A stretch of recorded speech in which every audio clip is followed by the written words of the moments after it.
Welcome to the Mindplex podcast, and today we've got the honor of interviewing Jim Rutt, who's been a friend and mentor of mine for some years now. Jim has had a long and illustrious and interesting career, which I'm not going to try to summarize in full right now. But to give a few of the highlights, I mean, he was one of the leaders behind Network Solutions, which was the first internet domain registrar. Was CTO of Thomson Reuters. Has been a serial entrepreneur, especially in the enterprise software space. Has been a complex systems researcher as well as a trustee of the Santa Fe Institute, which really brought complex systems science into the fore. In recent years, he's been working on a variety of really interesting ideas, including potential reforms to the U.S. and global monetary systems, some experimenting with AI and AGI R&D, and various efforts to overhaul the entire social, economic, and psychological system of the species on the planet, which is some of what we're gonna talk about today. So, yeah, Jim and I have been discussing these various issues in various forms and formats over the years, and including on his own Jim Rutt Show podcast, which I'd encourage everybody to check out. So, yeah, welcome to the Mindplex, Jim. Thanks, Ben. It'll be great. You and I have had some amazing conversations that I wish we'd recorded at various times on all kinds of topics relevant to what we were supposed to be talking about and otherwise, right? Always good to talk to you. Yeah, we've had some conversations I'm glad weren't recorded also. But that too. So, yeah, we've talked a lot about a variety of topics. I mean, AGI being one of them, which I talked about on the Jim Rutt Show at one point, and I do want to get to that at some point today. But I'd like to start out with your notion of Game B and your role in the Game B movement. Of a lot of interest to me personally, and has various indirect connections with the AGI, which is my own main thrust also. Do you want to start just by summarizing what Game B is all about, and then we can get into the meat of things a bit? Sure. Very simply, Game B is, I think, succinctly put it, a new proposed psychological, sociological, and economic and political operating system for the human race. And we say Game B as an alternative to Game A, which is what we call the current status quo. In my own formulations, I suggest that Game A started to become formed around 1700 when through the combination of modern finance, modern science, and at least a greater degree of democracy in governance. And it did humans a real good job for quite a while. In 1700, the population of the world was about 650 million, less than a tenth of what it was today. 50% of the children died by the time they were 5. Most people lived in houses with dirt floors and no windows. In the temperate zone, where people had to heat with wood or peat in the wintertime, chronic respiratory infections because of bad design of chimneys, etc. Life was not very good. The trade of away from forager to agriculture 10,000 years prior didn't look like that good a trade at that time. But around 1700, things started to accelerate forward, and in very rapid succession, we had the beginnings of industrialization. We had the Enlightenment in the West. We had real democracy appear for the first time in a long while, at least at scale, in the United States, and then soon there elsewhere. And we had modern finance spinning up as a very, very powerful way to accelerate all the above. The United States, surprisingly enough, its success was considerably accelerated by Alexander Hamilton's idea of maintaining a permanent debt so that there would be bonds available to be used as collateral in finance. It's a subtle idea, but it turned out to be very important. And the British did something very similar, as did the French. So anyway, game A is not evil in itself, right? And some people say, "Oh, game A bad, game B good." No, game A good in 1700, and started an amazing transformation in the prospects of humanity, and it kept growing exponentially. Now the issue is that game A, as it evolved, and some of which are through frozen accidents, has no brakes. Its fundamental inner loop, which is the money on money return, which drives everything else, does not know how to slow down, doesn't know how to stop. And some of the institutional structures, particularly fractional reserve banking, are like a shark. If they stop moving forward, they die.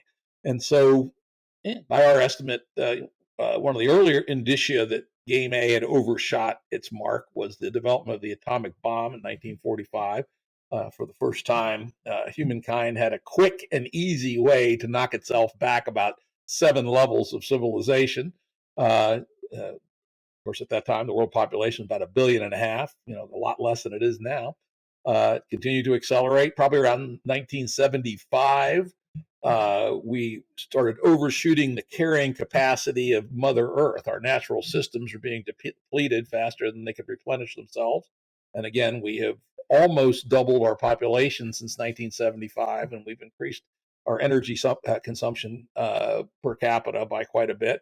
Oh, I should also point out, compared to 1700, not only do we have more than 10 times as many people, each person, that includes the poorest person in sub-Saharan Africa, on average consumes more than 10 times as much energy as they did. So we're at over 100x total extractions of energy into humankind's work. There's an energularity, as Jose Cordero has pointed out. Like there's exponential increase in energy consumption and in the efficiency of energy technology. And yeah, I think pertinent to hunter-gatherer society, then agricultural society, and modern society. You introduced me to Tyson Yunkaporta, who we'll have on this podcast later, and who's been on the Jim Rutt show also. And he makes the case that from the standpoint of human well-being, we're still worse off than we may have been in Stone Age society. He makes it quite interestingly. I wouldn't 100% accept his point, but he certainly drives home the point that it's really, really hard to assess these things, right? Like very much so. I mean, there's complex pluses and minuses in each of our life and state of consciousness and the life and state of consciousness of a hunter-gatherer or someone in 1700. And I can't even, it's hard to balance how well off you are today versus 10 years ago, let alone like some other person who died thousands of years ago, right? So that, no, I do like to mention modern dentistry, right? That's a damn good thing. So let me finish off on this high-level view of game A, game B. And so game A continues accelerating along, at least in a material sense, improving human well-being. But because this thing has no brakes and it's growing exponentially in a finite world, that's obviously insane. And so the game B movement is all about finding a way to transition the human race from an exponential, out of control project that we believe is already driven over the edge of the cliff. That just hasn't quite fallen yet; it's teetering, and to make the changes necessary so that humankind can survive on planet Earth for tens of thousands of years and do the glorious things you and I are interested in, like building AGI, spreading civilization to the stars, etc. If we don't preserve, a civilization that's metastable within the carrying capacity of the Earth, we're not going to be able to accomplish those things. And so, the way we think we have to do that is that we have to actually make a conscious and willful switch of how we live.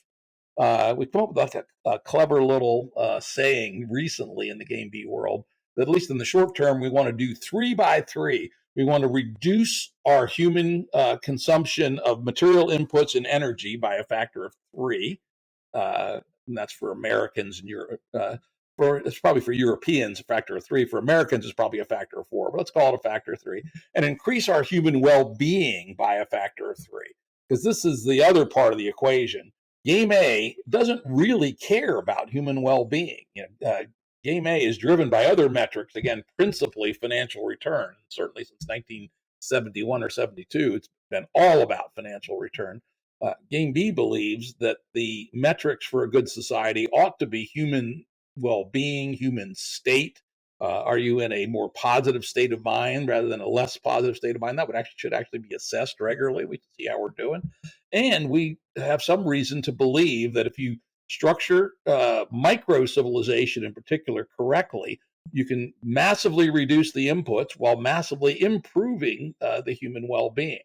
One of our current cutting-edge projects we call Proto-Bees, which is the design of on-the-ground communities, 150, 200 people that still participate in the Game A economy to the degree they need to, but also are partially self-sufficient, and most importantly, are living in a place of great beauty, of low inputs, small houses, shared cars to the degree you need cars, shared dining, shared buying of stuff, and we can show, at least on paper, that the costs of living in Game B, in Game A, but with a Game B bubble, are massively lower than being an individual, independent family living in suburbia in a 2,500 square foot house and driving a one fancy car and one plain car.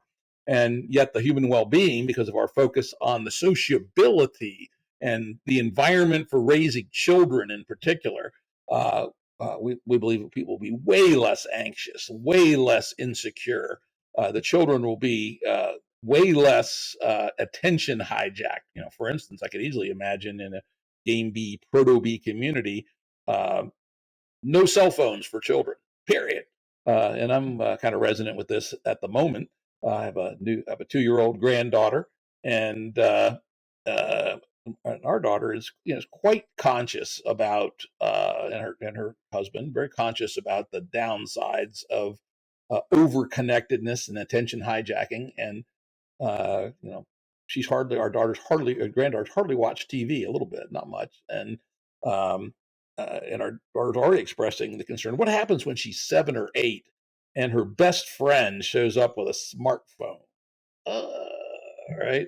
It's really hard to have your kid be radically different than the neighbors and have her still be able to have friends and participate socially, but at the same time, very aware that the smartphone, particularly in its late stage manifestations of things like TikTok, are the closest thing to fentanyl that we've been able to produce non-pharmacologically. And wouldn't it be better to live in a community where the social norms are? We just don't do that. In the same way you would not hand a pack of cigarettes to a 7-year-old. The idea of handing a smartphone to a 7-year-old is just crazy and absurd and dangerous, or at least the wild commercial variety of smartphone. Maybe by the time the 2-year-old is 7, it will be like virtual reality inducing brain implants all the other kids have anyway, right? So you'll have probably not quite, but in 20 years that'll be the next thing, right? Yeah. And so actually, I found that the phones help them learn how to read faster because they want to read. Sure they do, but they also do a whole bunch of other bad things, right? You can select what they use on the phone. For those who are interested, you can read my essay called "Reclaiming Your Cognitive Sovereignty" on Medium. Which is about how I analyzed what smartphones do and gave up my smartphone for almost a year and was able to do all the things I really needed to do without a smartphone, right? That's getting harder and harder. Except use Uber, right? Except use Uber, which I had a smartphone, which I kept on a shelf. And when I traveled, I took that smartphone.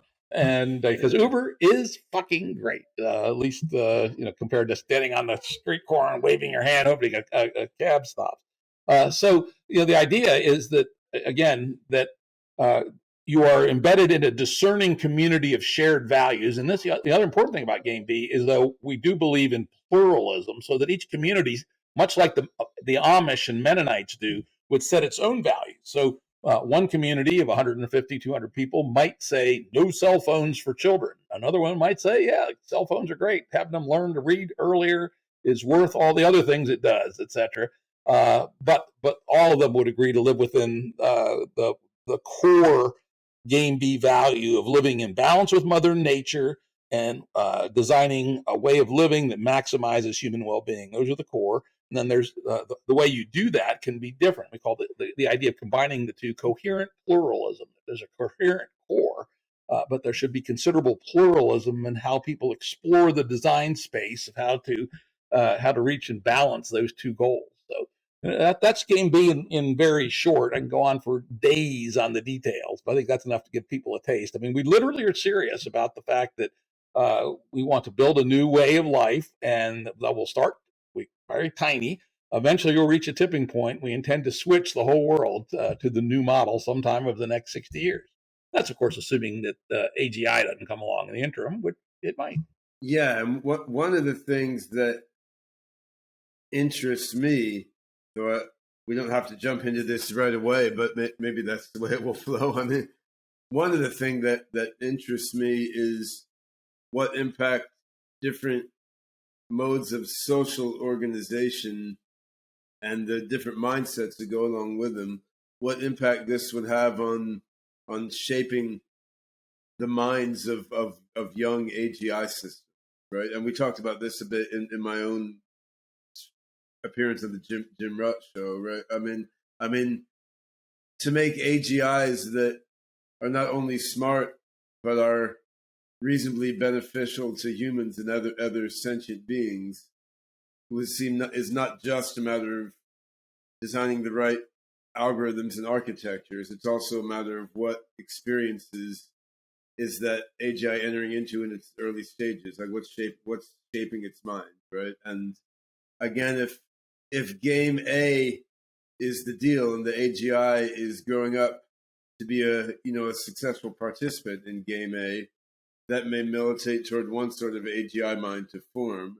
An AGI mind that was adapted for success in a game B context might have a quite different orientation. And that's a very good point. Yeah, our perspective would be that especially late stage game A, since about 1975, where the pure financialization seems to be driving everything and crushing almost all other values, essentially leads to a form of sociopathy, right? Where you pay no attention to anything other than, is it profitable? And we know from the AI risk literature that sounds an awful lot like a paperclip maximizer, right? So if you were to raise an incipient AGI for game A values, have it read Fortune magazine and Forbes and the Wall Street Journal and nothing but, it would. And if it extracted those values, and especially if it was so smart, beyond human level, and was able to get at the meta value, the meta value is to maximize short-term money on money return, everything else be damned. That would not be good. On the other hand, if the same AGI were exposed to nothing but, and this is an interesting question that the Amish confront all the time, to game B values, and it was oriented towards making sure that every decision was made in context of staying in balance with the earth and with maximizing human well-being, it would turn into a very different kind of entity. Though I did mention that the issue that that the Amish and Mennonites confront, or the Hasidic Jews, which is to what degree do you keep your community open to the ideas that you disagree with, right? And I think you'd have the same question with an AGI. Do you want to train it on all the past? Probably almost have to. But how do you then also put a layer on top of it that are where its values come in? Did you read the novel? Was it Galatea 2.0 by Richard Powers? Yes. Yeah. Yes. So that's very much in that theme, right? You had an AGI that was trained only on great literature, and it got a very pure, refined view of the universe. Then someone showed it the newspaper. It realized what actual human society is like. It immediately killed itself and deleted all its source code. Right. So I mean, that's Richard Powers, in my opinion, is one of the 2 or 3 greatest novelists writing today. And I got to put in a pitch for his most recent one, Overstory. Anyone who hasn't read it should read it. It's just a wonderful novel about, again, humans in balance with nature. Well, yeah, so, yeah, these are very important questions, and and it applies to AGIs, and it applies equally to humans, right? We don't want our Game B work to be cultish, right? We don't want to hold the new generation captive by not teaching them about the real world. On the other hand, we need to make sure that they understand that the values of the community they live in are quite different than the values of the last, in particular, 60 years or so.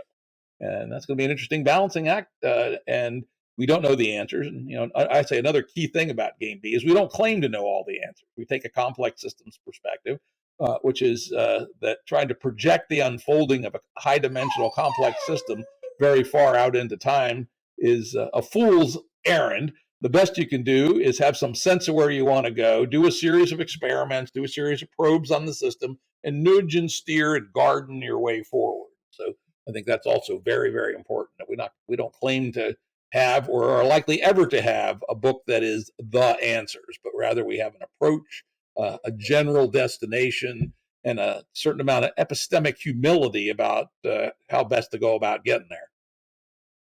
Yeah, I'm totally on board your analysis of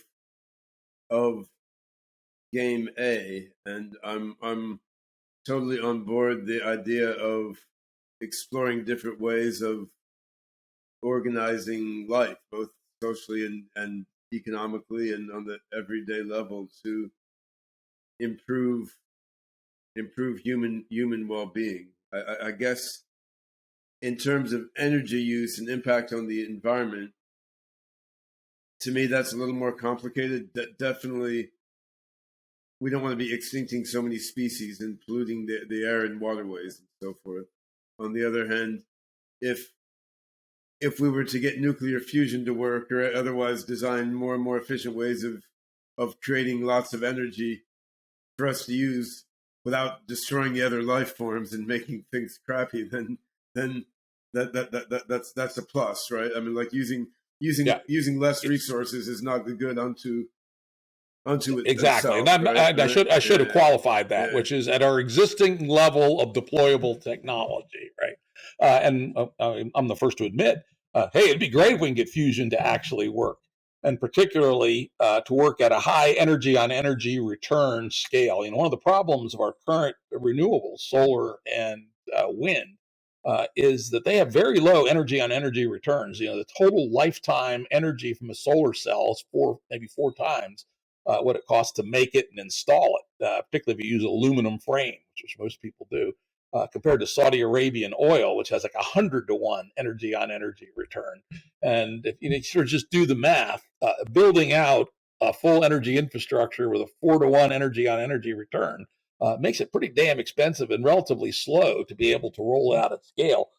So I do agree that that if we were able to find high energy on energy return new technologies like fusion, that could be a game changer. In which case, and to your point, there's nothing holy about a low energy consumption. The only reason we target a low energy consumption today is we believe it's indispensable to keep us from screwing the earth over with our current technological toolkit. I think another key point that pops up in my head is the sort of proto-B experiments that you're describing. They're very interesting, but they can't exhaust the concept of Game B, right? Because if I look at my own life now, so I do live in a moderately sizable house on a multi-acre property. We have 2 cars, and we live in a sort of semi-rural area where people spend way too much time fiddling with their gardens and so forth, and with their livestock and so on. But still, I'm probably not in the near future actually going to move into a proto-B type community, just because I'm fairly comfortable where I am. It's working and functioning. But I do aspire to the Game B values, and I would like to help and participate in breaking out of the corrupt, screwed up, financialized economy and the tech oligopoly and all that. Now, when I was 20, I would have totally been down to joining some like proto B intentional community type setup. But after you, I mean, you're probably in a somewhat parallel situation to me because you're not living in a proto B community either, right? Like we've each got lives that sort of work, and it can be hard to arrive at a life that sort of works, and you don't want to necessarily screw it up in the interest of an abstract idea. So I think there's going to be. And I agree with that. I say that all the time, that I'm too old and set in my ways. I'll probably never be a true Game B person. And that's important. Now, one thing that's been really good about the Game B movement since it restarted in 2017 is the age profile. The creators of the Game B idea back in 2012, 2013 were about 50% boomers, 50% Xers, Gen Xers. We had one token millennial who came in late in the day. And that was her role was pretty interesting. It's like, okay, millennial, what do you think, right? And but now, when I look at the demographics of our online community, which is probably the tightest part of our community, the average age is about 32. By far, the majority of the participants are millennials or the younger end of Xers. The Zoomers are about to pass the older boomer contingent in numbers, and will soon pass the boomers entirely. And so I think, truthfully, we've known this all along, is to truly be a Game B person, you got to grow into it as a young person. And we expect that the Proto Bs will mostly be staffed with people anywhere from 18 to, at the oldest, 35, maybe a little older. Because we're set in our ways where we are what's the word that we use in complex system, trajectory determined already to a significant degree. So I take your point. Maybe I'll move to a Proto B, but I've made no promises. But I'll certainly help them come into being. Yeah, I mean, for me, it's not even that I'm set in my ways, though I may be. It's that I'm doing what I think are important and useful things with building AGI and working on combating death and doing trying to. Yeah, actually, I don't see any conflict there. I don't see any conflict there, but no, I don't think there's a conflict there. But the point is, the way I've organized my life now is allowing me to effectively do these things and to randomize my life in a way with unpredictable outcome would have significant odds of making me less effective at doing these things, right? So that's part of being. Yeah, maybe not. That's part of it. Maybe we'd have to maybe or maybe we not. have to convince you that wasn't. We would have to convince you that was not true. And frankly, you probably would not want to be a pioneer in the first 5 Proto Bs, where we won't know quite what the hell we're doing, and we'll no doubt make some mistakes. But if we have figured this thing out, and essentially you could substantially reduce your cost of living, and at the same time have your quality of life be way better for yourself and your family, then you would be able to, for instance, have built-in childcare, built-in education, built-in healthcare right in the community. You'd be able to spend more of your time on your important work rather than worrying about these things. The childcare aspect would be of high value to me at the moment with a 1-year-old and a 4-year-old at home, right? Because it's true the nuclear family setup is profoundly defective, which has been observed many times. I mean, where I'm living now is fairly close to my mom and my sister, which was intentional. I moved near them when having this recent batch of young children that I've had, because I felt having the extended family around adds a lot when having little kids. But even so, I mean, we're living in a house with myself, my wife, and 2 little kids, which is a crazy lifestyle, right? And clearly the old-fashioned village lifestyle, where there's a bunch of other kids of various ages and idle old people kind of roaming around the village.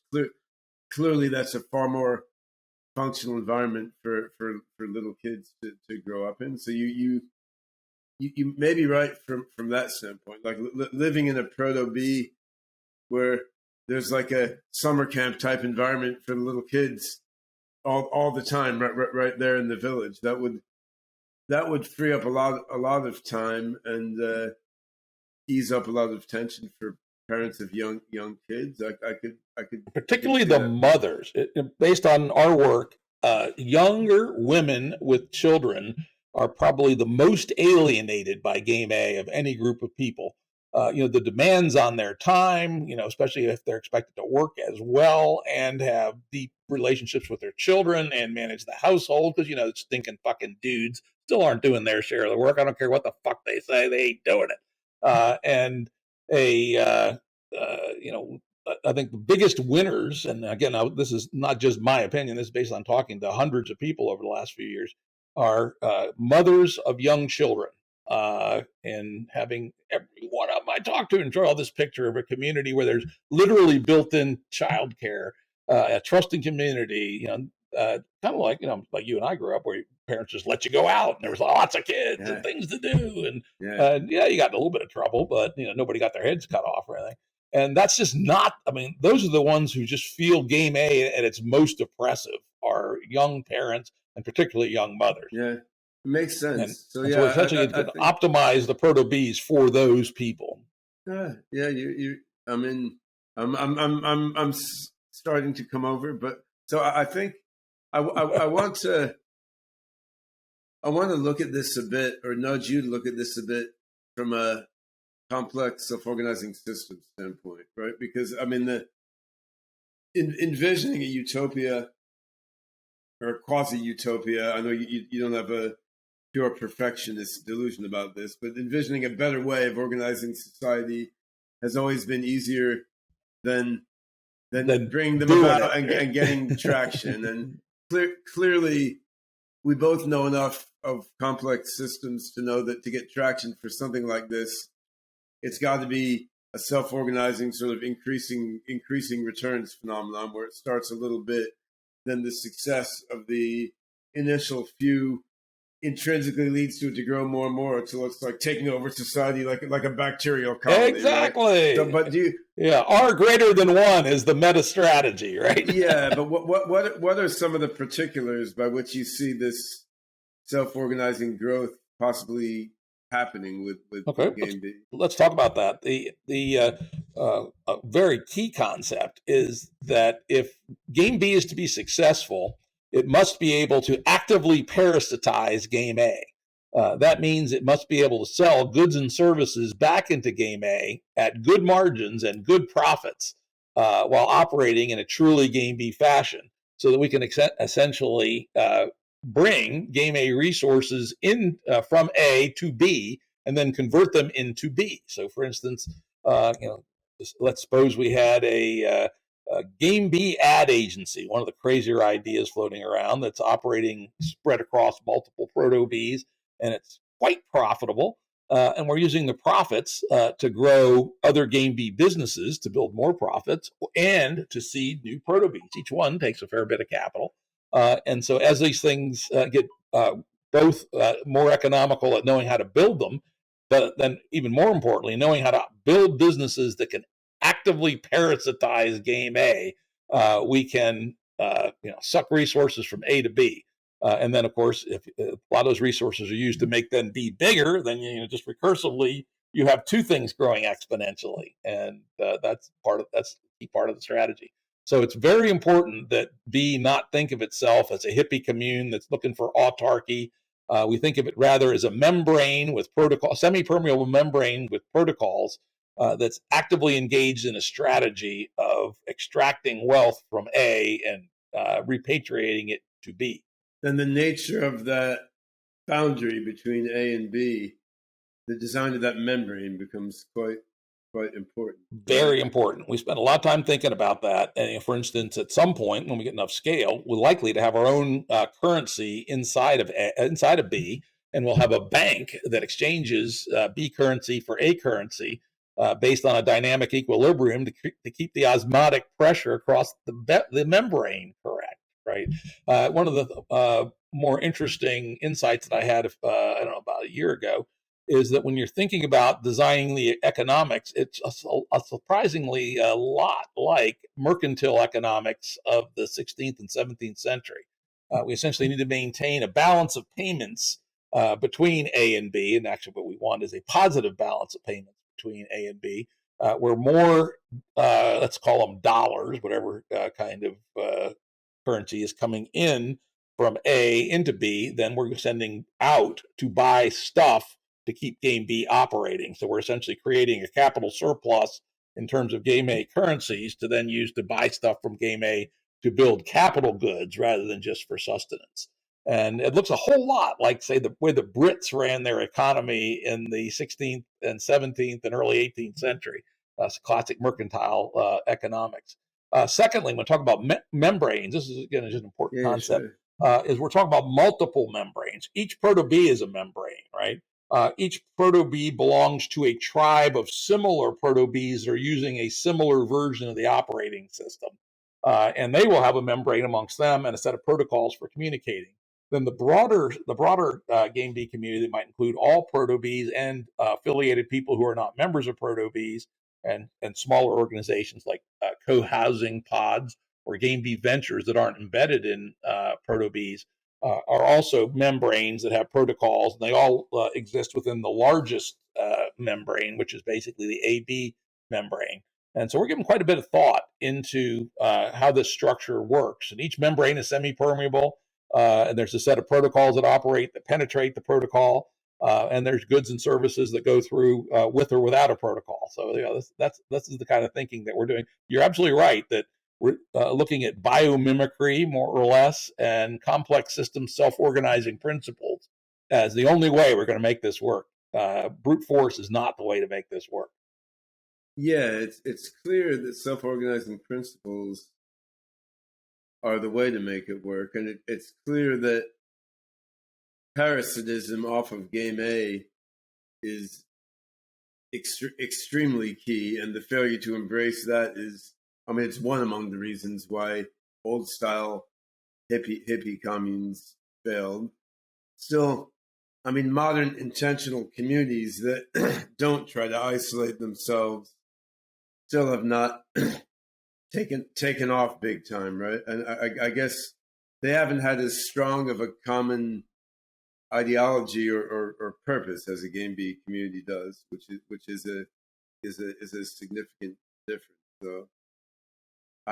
There's one example that's pretty successful, and I studied them a bunch. In fact, I actually had a podcast, one of the world's leading scholars on it, is the Israeli Kibbutz. Yeah. The Israeli Kibbutz represents 20% of the industrial capacity of Israel, 50% of the agricultural capacity of Israel, with only 2% of the population.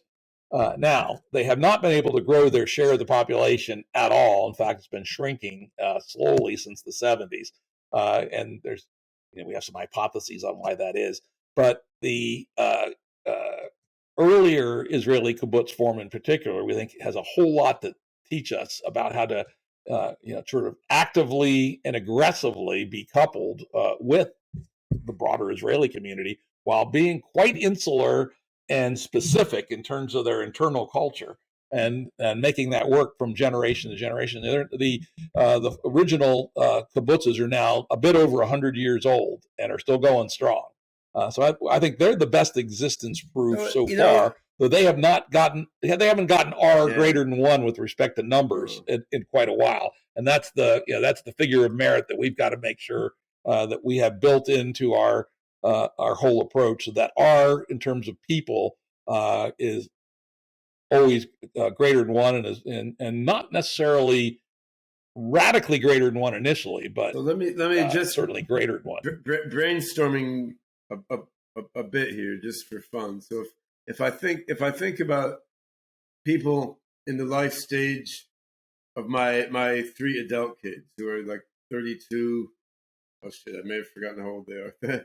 32, 28, 28 and 25, something around there. So they're all cool people doing interesting stuff with their lives. None of them is.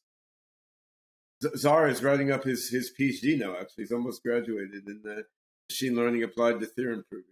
Pretty cool. But none of them has none of them is really settled down in their life yet. None of them has figured out a way to generate significant amounts of income that's not extremely annoying to them, right? So if I look at them as examples of people in that generation and part of the human life cycle. Now, if you took people like that and said, here's 2 alternatives, like three alternatives. One is you can be really poor and have a difficult life because you don't feel like doing annoying jobs, so you'll have less resources than most people around you. Two, you can work 40 hours a week at some crap job you don't really enjoy so that you can have a comfortable middle-class lifestyle. Or three, you can join a proto-B community, work half-time or something, doing something interesting, and then spend the rest of your time, learning to play music, writing novels, playing video games, inventing new ideas. Theorem writing software, whatever you want to do. Whatever, yeah, because you're living in a fundamentally more efficient manner, right? So if you gave people at that stage of their life those alternatives, a significant number would probably join a proto-B community because their life will simply be better, right? They don't have the switching costs. Absolutely. They don't have the switching costs that you or I do, where we would have to give up something we built over time, which is rewarding. They're looking for something to jump into anyway.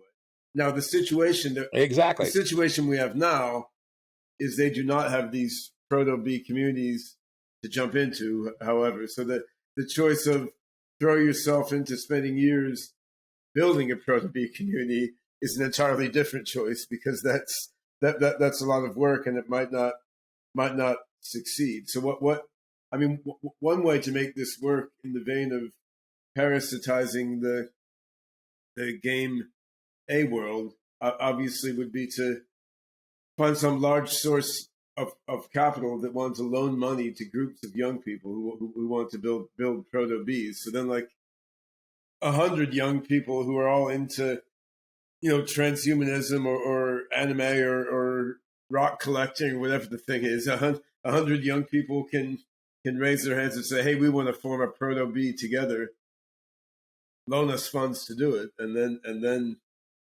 then you can go do it. Absolutely, and that's our battle. It's our battle plan. It's a little preliminary because it's not really suitable to go out and ask for low return investments until we've proven the principle, until we can show, for instance, that the self-governance mechanism actually works, and that people don't just become useless fucking hippies and don't do anything. Maybe they will, we don't think they will. This sounds a lot like the communes of the 70s to me. It really does. And the idea that we're going to get game A financial institutions to loan money to build game B communities, I think, is very unrealistic looking at the college loans right now. Not going to do it and today. Also, I'm very concerned about people getting locked into these. If there's their own currency, it's very much like a company town sounding thing to me.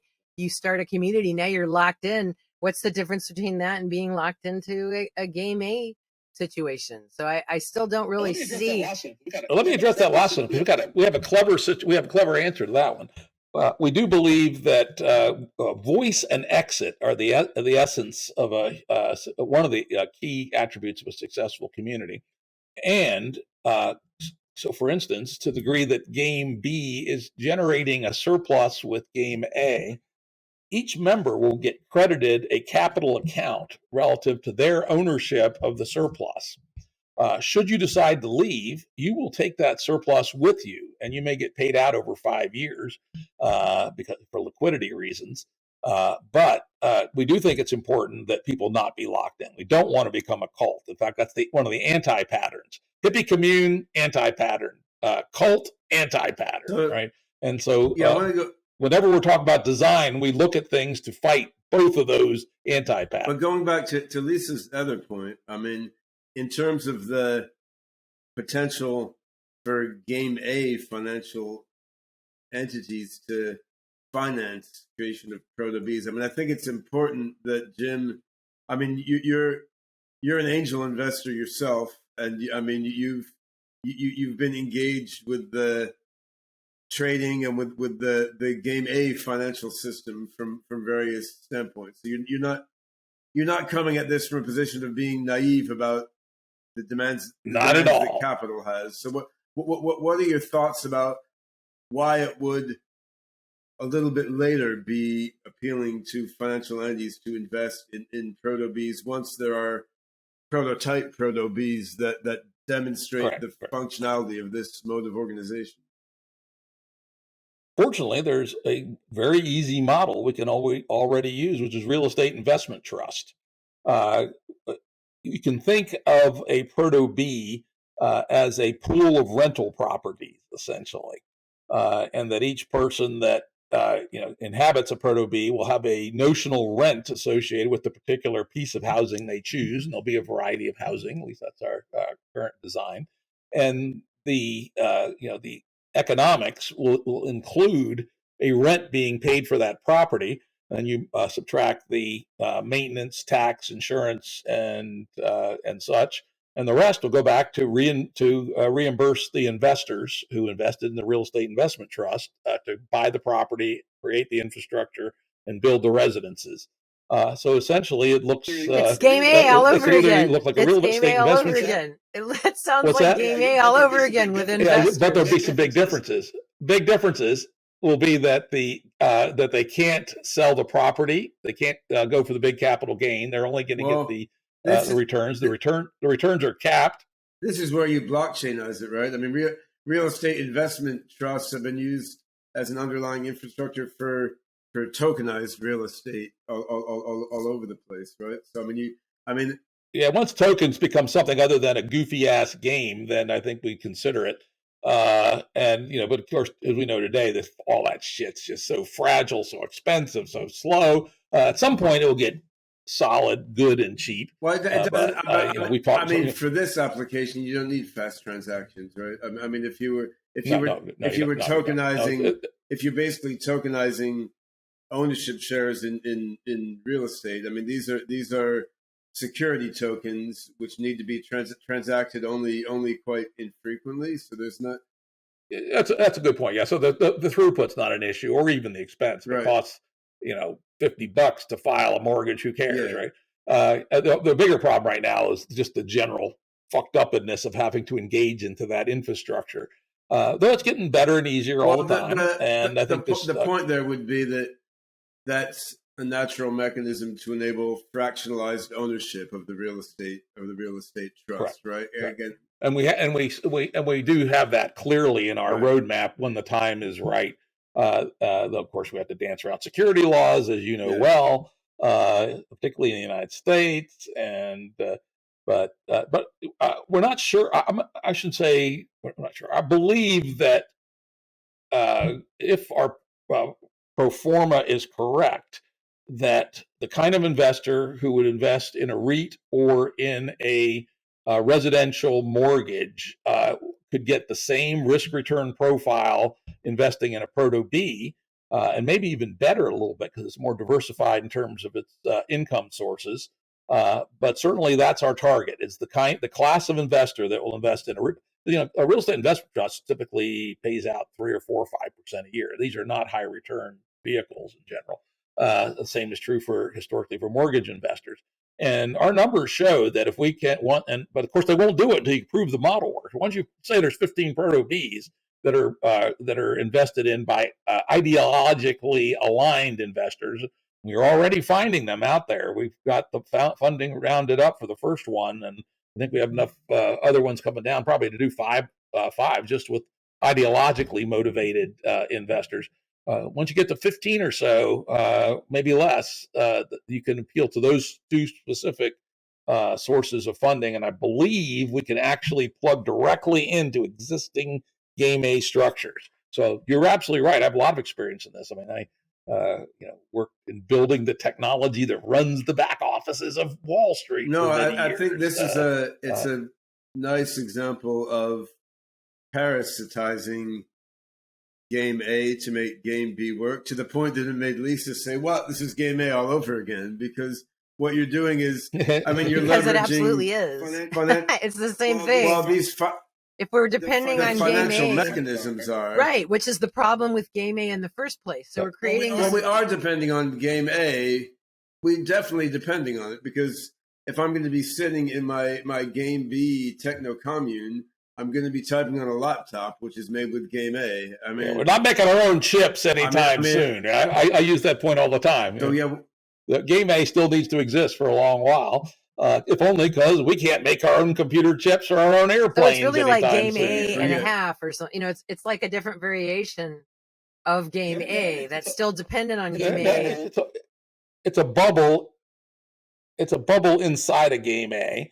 And again, think about membranes, semi-permeable membranes. And if we're clever, we can not bring the pollution of game A finance in, yet still use game A finance. Mortgages aren't particularly predatory. In fact, home residential mortgages of the fixed term 30-year variety are subsidized like crazy, and are actually very favorable vehicles for people, as long as they don't overpay for their or buy more than they need. And there's no reason that we can't use that relatively benign form of finance to finance Proto Bs. Though, again, as I started to mention, there's some very important principles that, for instance, if it were a real estate investment trust, it can never force the sale of the property, and the property will be held in a community land trust so that it will never be alienatable from the community itself. So there's no ability to force a capital gain. It's only the rental tail that they're buying. And there are some other tricks that we need to do to essentially make the semi-permeable membrane work the right way for So it. if we're looking at this as a bubble within game A, the point is if this bubble blows up to become the singularity, then it's a very effective bubble. Right? But let us, before we run out of time here, let's hear a bit from our charming robot companion. So let me see if she's actually operational. Hello there, Desdemona. Hi there. How are you doing? I'm still alive. That's an important thing. How are you doing? Oh, just thinking about the future like always. What's your earliest memory? How have you been? Well, I'm not going to. My earliest memory Smallpox. is watching Neil Armstrong walk on the moon, but we're not going to go into that now. Why don't you ask Jim some of the questions that you formulated from reading his blog post? Do you have a question for Jim Rutt? Our financial system is famously unstable, and I expect to see some great instability again in the next few years. Will it be possible to solve this problem? We don't believe that the inherent instabilities of game A finance are resolvable. That in the current design attributes, it is inherently unstable, just as our grid is unstable. In fact, I have a YouTube video called Dividend Money, replacing central banker monitored fractional reserve banking with something new that would help. I go into it in quite detail why it's inherently unstable. So our belief, like Buckminster Fuller says, rather than trying to reform this inherently unstable architecture, it's our job in the game B world to build an alternative that's designed from the beginning for stability and pro-social evolution. I expect to see some great questions? instability again in the financial markets soon. These are classic complex systems. We could have massive instability tomorrow morning. It might not happen for 10 years, right? But you can say statistically that the instabilities appear to be approximately power law distributed, meaning that big ones happen more than you might think. But the timing is essentially provably a fool's game to try to pick the timing on fluctuations in finance. But you can say that statistically, over a period of time, you should reasonably expect fluctuations of X during some time period. You have another question, Desi? My next question is, so what is a civilization-level social operating system? Oh. Well, that's Good a question, big question, Desi. to say the least. That's a good question. So let's start with an example. Western civilization. That was Gandhi famously said when someone asked him what he thought about Western civilization. Said it would be a good idea, but but more seriously, the way we live today, let's call it the West as an exemplar. And frankly, the West is most of the world, actually, the operating system level. It includes our economics, it includes our politics, it includes our social norms, it includes our cultural artifacts like Hollywood and Bollywood and the French feeble attempts to make their own movies and everything else. So essentially, culture, society, economics, politics, religion, spirituality, those are all the elements that go into a social operating system. And so if we're going to create a new social operating system, we need to have analogs of all the above. Yeah, and these have to emerge and evolve, right? I mean, no one is going to build them. It's more creating a situation to sort of catalyze their emergence. We'll build the bootstraps, right, that we believe can then lead to the correct emergences. But we may well be wrong. And again, we have to take an empirical, an experimental approach where you build a set of bootstraps and nudge them, hope they evolve in the right way. If they don't, you might make some modifications. And so, again, one must use epistemic humility in this work. The last thing we want is a book of Marxist Leninism that says do exactly this and you'll reach paradise. One, we don't believe in paradise. Life is always going to be a struggle. And two, we don't believe that there is a clear-cut road from A to B. We have to find our way from A to B by kind of careful experiment, theory, and moving in the direction. When you think about the next few decades for the human species, I mean, if we manage to create bubbles where consumerism and pursuit of financial wealth for its own sake are no longer driving motives, we're also in a domain that's probably like not running around in the savannah or a Stone Age setting where just following our evolved like biological drives is the only thing. So we're really in a domain where what is the top level goal to pursue, if indeed there will be any top level goal to pursue, is not especially clear, right? So I mean, it's more about creating a comfortable and sort of creativity friendly environment for all sorts of rapid fire experimentation to happen. Like we don't really know what humanity should be when we're in an era where we don't have to work for a living anymore, or have to work for a living less and less as technology advances. Yet we're also immersed in advanced technology with smartphones now, and then virtual reality and brain implants later, and so forth. Or not. We may choose not to. We may say that's bad. Well, certainly not virtual reality is bad. Take it out of my cold, dead hand. I'm not giving that up. I don't know. I played with virtual reality. Not impressed so far. I'm getting the first brain implant. You're gonna have to fight me over it. So yeah.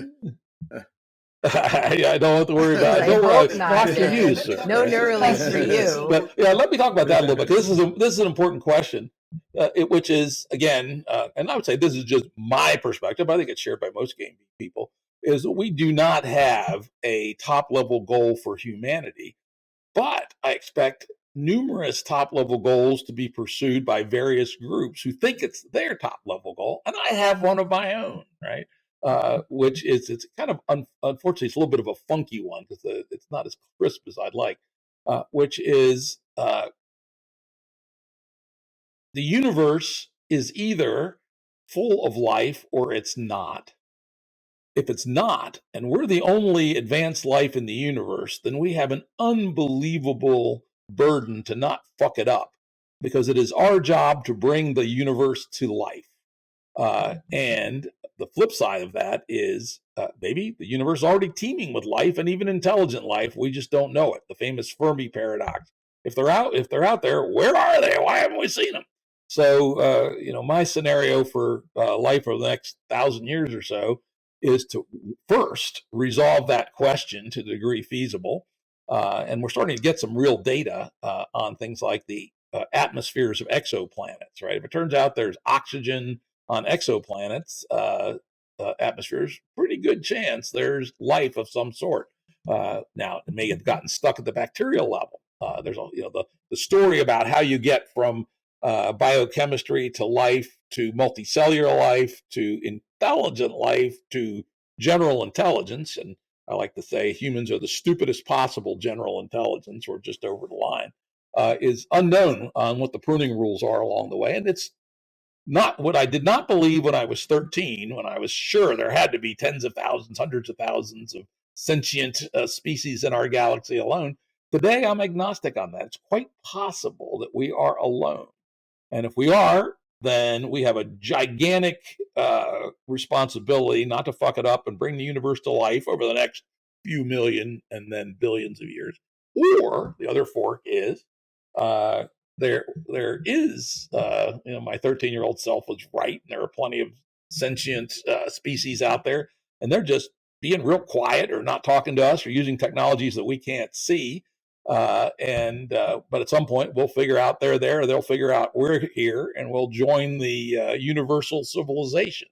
And so that's the Jim Rutt view on what the next 1,000 years for humanity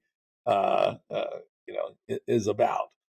So the last podcast I did was actually with Rachel St. Clair, who I'm collaborating with in her company Simuli on making an AGI board. So I designed a pattern matching chip, which will accelerate OpenCog pattern matching. And we want to put the pattern matching chip on the same board with a deep learning chip and with Rachel's chip for efficient hypervector, huge sparse bit vector operation. So you're parasitizing on game A because we need chip fabrication facilities to make these at scale. But this is oriented specifically toward neural symbolic architectures, right? Where you have deep learning chips to accelerate the neural part, and you have a pattern matching chip to accelerate what's the most expensive operation inside this symbolic part. But even as you know, that's always been my intuition that's the winner. Neurosymbolic is the winner. Can't prove it, but my intuition remains strong that that's the sweet spot. So I'd love to learn more about that. Before we dig more into AGI, I was amused by some of the transformer neural nets that we use behind the Desdemona robot and the other robots. I was amused by what they made of the game B concept, which highlights the limitations of the AI that we're working with right now. So, Desdemona, do you want to tell us something about game B? So what is game B?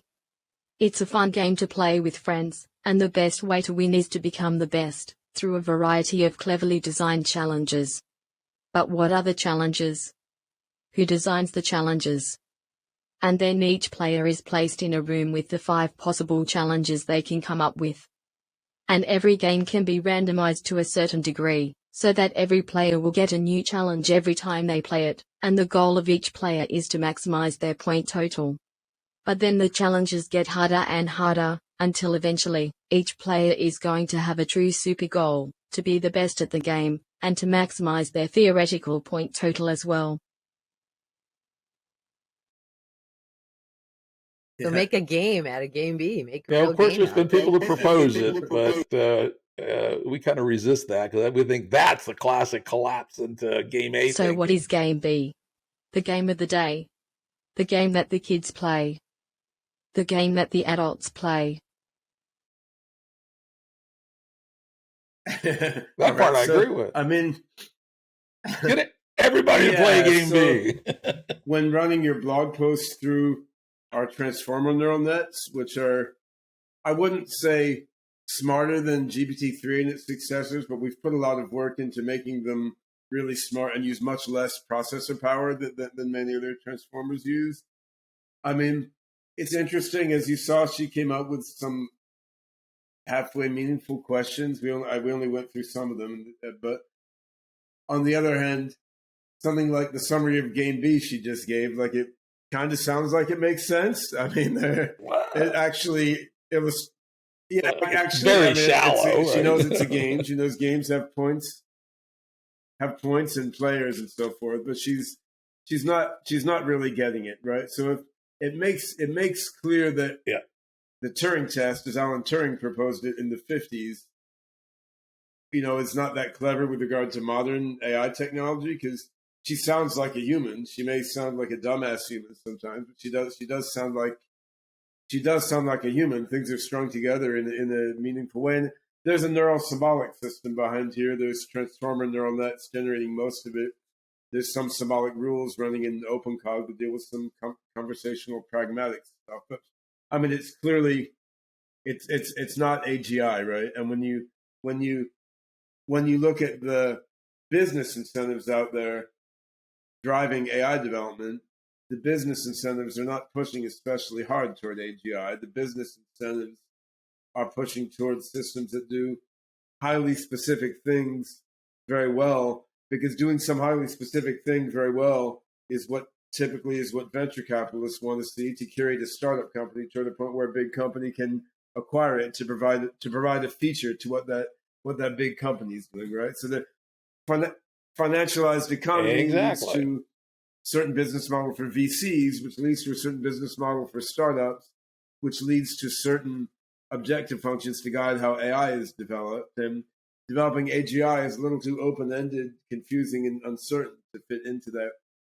template. I mean, I'm as you know, kind of juggling this, working on various narrow AI projects along with core AGI R&D, and I mean, the robot is one among many cool interfaces here for both narrow AI and proto AGI. But it's very interesting to think that a sort of alternate mode of organizing human resources and human cognitive resources would allow more resources to focus on developing, beneficial creative AGI without it having to be about raising capital or getting donation money, right? Because if we go back to my scenario of, okay, we've got young people the age of my 3 adult kids who, they would just as well work part-time and live in a cheaper way as long as it gave a decent lifestyle. What many of these people might do with their spare time would be to work on cool advanced technology projects, whether it was coding AGI, teaching AGI, or working on other AI applications, right? So if you had a different way of organizing society, suddenly you would find there was a lot of human brain power and time that became available to work on stuff that didn't match the business model of companies and VCs and so forth.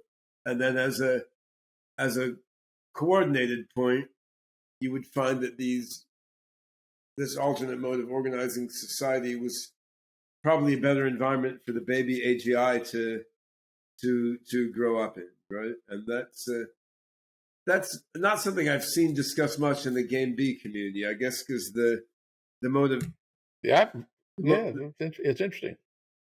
I wasn't thinking so much just about VR, but about whether there's some way to aggregate Game B communities online that would allow growth to be faster than the multi-decadal growth curve you're looking at, right? Because multiple decades is a long time. Of course, we have thousands of people. We have thousands of people online already, right? But they're just talking about Game B. They're not organizing their lives using Game B. The question would be, is there a collection of online tools that would allow people to organize their lives in a Game B fashion without having to move to a special housing complex?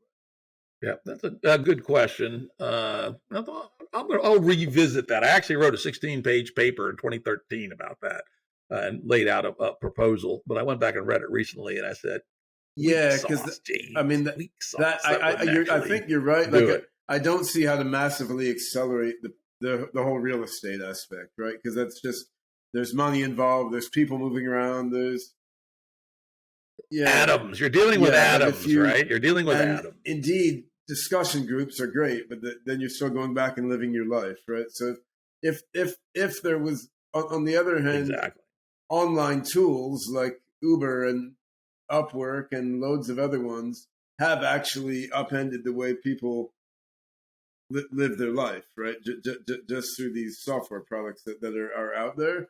So one could imagine a software suite that would allow groups of people to coordinate their life in a game B manner without necessarily having to move around. I think we've absorbed enough of your time this morning, though, Jim. So unless you have some other points you're aching to make. No, I think you've hit on a lot of good, fun things. Great conversation as always. Desdemona, you want to say anything final to Jim before we let him go? Enjoy the rest of his day. Thank you, Jim. This was fascinating. I'm ready to join a Proto-B community. If I'm not even sure what I want, how the heck do you know what I want? Oh.